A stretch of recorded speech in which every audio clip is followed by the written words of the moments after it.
গত পর্বে আমরা জানলাম ধনী মানুষ শুধু বেশি পরিশ্রম করে না, তারা ভিন্নভাবে চিন্তা করে। তারা ফাইন্যান্সিয়াল আইকিউ বাড়ায়, সুযোগ খুঁজে বের করে, নিজের দক্ষতায় বিনিয়োগ করে, আর সবচেয়ে বড় কথা, তারা শেখা কখনো বন্ধ করে না। কিন্তু এখানেই একটি প্রশ্ন থেকে যায়, যদি সবকিছুই এত পরিষ্কার হয়, তাহলে অধিকাংশ মানুষ কেন আর্থিক স্বাধীনতা অর্জন করতে পারে না? কেন অনেকেই জানে যে বিনিয়োগ করা উচিত, তবুও শুরু করে না? কেন কেউ ব্যবসার স্বপ্ন দেখে কিন্তু প্রথম পদক্ষেপটাই নিতে পারে না? রবার্ট কিওসাকি বলেন, সমস্যা টাকা নয়, সমস্যা মানুষের ভেতরের মানসিক বাধা। আজকের পর্বে আমরা জানব সেই 5টি বড় বাধার কথা, যেগুলো নীরবে আমাদের আর্থিক ভবিষ্যৎকে আটকে রাখে, আর জানব কিভাবে এই বাধাগুলো অতিক্রম করে ধীরে ধীরে ফাইন্যান্সিয়াল ফ্রিডমের দিকে এগিয়ে যাওয়া যায়। প্রথম বাধা, ভয়। প্রথমেই একটি বিষয় পরিষ্কার করে নেওয়া দরকার। ধনী মানুষ ভয় পায় না এমন নয়, বরং ধনী মানুষও ভয় পায়। পার্থক্য শুধু একটি, তারা ভয়ের কারণে থেমে যায় না। আমরা অনেকেই ভাবি, যদি টাকা হারিয়ে ফেলি, যদি ব্যবসা ব্যর্থ হয়, যদি সবাই হাসাহাসি করে। এই প্রশ্নগুলোই আমাদের শুরু করার আগেই থামিয়ে দেয়। রিচ ড্যাড বলতেন, জয়ীরা হারতে ভয় পায় না, তারা জানে প্রতিটি হার নতুন কিছু শেখায়। যে মানুষ কখনো ব্যর্থ হতে চায় না, সে কখনো বড় সাফল্যও অর্জন করতে পারে না। কারণ ব্যর্থতা সফল মানুষের শত্রু নয়, ব্যর্থতা তাদের শিক্ষক। দ্বিতীয় বাধা, সংশয়। ভয়ের পর আসে আরেকটি অদৃশ্য শত্রু, সেটি হলো সংশয়। আমরা সুযোগ দেখার আগেই সমস্যা দেখতে শুরু করি। বাজার ভালো না, এখন সময় ঠিক নয়, সবই ঝুঁকিপূর্ণ, অথবা সবাই তো বলছে এটা কাজ করবে না। এভাবে ধীরে ধীরে অন্য মানুষের মতামত আমাদের নিজের সিদ্ধান্তের জায়গা দখল করে নেয়। রিচ ড্যাড বলতেন, নেতিবাচক খবর সব সময়ই থাকবে, কিন্তু যারা সফল হয় তারা খবরের শিরোনাম নয়, তথ্য বিশ্লেষণ করে সিদ্ধান্ত নেয়। সমালোচনা শোনা দরকার, কিন্তু শুধুমাত্র সমালোচনার ভয় থেমে থাকা উচিত নয়। তৃতীয় বাধা, অলসতা। অলসতা মানেই সারাদিন ঘুমিয়ে থাকা নয়। রবার্ট কিওসাকি অলসতার একটি ভিন্ন সংজ্ঞা দিয়েছেন। তিনি বলেন, সবচেয়ে বিপজ্জনক অলসতা হল ব্যস্ত থাকার অভিনয়।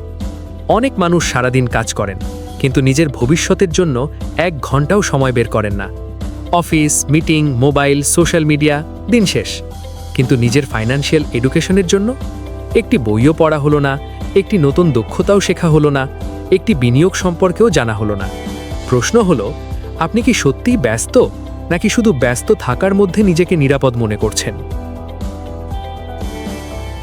চতুর্থ বাধা, খারাপ অভ্যাস। আমাদের জীবনকে সবচেয়ে বেশি প্রভাবিত করে বড় সিদ্ধান্ত নয়, বরং ছোট ছোট অভ্যাস। আপনি প্রতি মাসে টাকা হাতে পাওয়ার পর কি করেন? সব বিল দিয়ে দেন, তারপর যা বাকি থাকে সেটি সঞ্চয় করেন। রিচ ড্যাড এই পদ্ধতির সঙ্গে একমত নন। তিনি বলেন, পে ইয়োরসেলফ ফার্স্ট, অর্থাৎ প্রথমে নিজের ভবিষ্যতের জন্য টাকা আলাদা করুন, তারপর বাকি খরচ পরিচালনা করুন। এটি প্রথমে কঠিন মনে হতে পারে, কিন্তু এই অভ্যাসই আপনাকে নতুন আয়ের পথ খুঁজতে বাধ্য করবে। সঞ্চয় শুধু ব্যাংকে টাকা রাখা নয়, সঞ্চয়ের উদ্দেশ্য হওয়া উচিত ভবিষ্যতের অ্যাসেট তৈরি করা। পঞ্চম বাধা, অহংকার। অহংকার শুধু বড়াই করা নয়, অনেক সময় আমি সব জানি এই বিশ্বাসও অহংকার। যে মানুষ শেখা বন্ধ করে দেয়, তার উন্নতিও ধীরে ধীরে থেমে যায়। রিচ ড্যাড বলতেন, জ্ঞান আপনাকে শক্তিশালী করে, কিন্তু অহংকার সেই জ্ঞানের দরজাই বন্ধ করে দেয়। সফল মানুষরা সবসময় প্রশ্ন করে, নতুন কিছু শেখে, ভুল স্বীকার করে, এবং প্রয়োজনে অভিজ্ঞ মানুষের কাছ থেকে পরামর্শ নিতে দ্বিধাবোধ করে না। আপনার ফাইন্যান্সিয়াল জিনিয়াস জাগিয়ে তুলুন।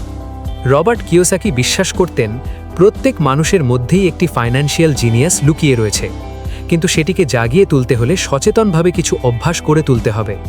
প্রথমত, নিজের একটি শক্তিশালী কারণ খুঁজে বের করুন। আপনি কেন আর্থিকভাবে স্বাধীন হতে চান? শুধু বেশি টাকা, নাকি পরিবারের নিরাপত্তা, স্বাধীন জীবন, নিজের স্বপ্ন পূরণ? আপনার কেন যত শক্তিশালী হবে, আপনার অধ্যবসায়ও তত শক্তিশালী হবে। দ্বিতীয়ত, প্রতিদিন নিজের জন্য একটি ছোট বিনিয়োগ করুন। একটি বই, একটি কোর্স, একটি নতুন দক্ষতা, একটি ভালো অভ্যাস। ছোট ছোট উন্নতি ভবিষ্যতে বড় পরিবর্তন আনে।